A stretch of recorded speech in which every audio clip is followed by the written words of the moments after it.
جان دلم همه جا حرف مهربونیته، جان دلم خورشید من که پیشونیته، پر مخاطب ترین نوشته عالم کتاب آسمونیته،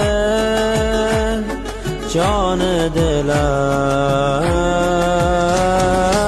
خاتم و در و نگینی، سر و سرمایه دینی، بچه اسم دل نشینی، تو محمد امینی، با تو بتخانه شکستی و به محراب نشستی، تو به فکر همه هستی، تو آزاده ترینی.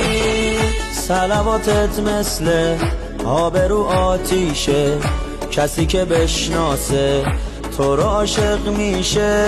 صلواتت مثل آب رو آتیشه، کسی که بشناسه تو رو عاشق میشه. یا رسول الله، یا محمد، یا نبی الله، یا محمد.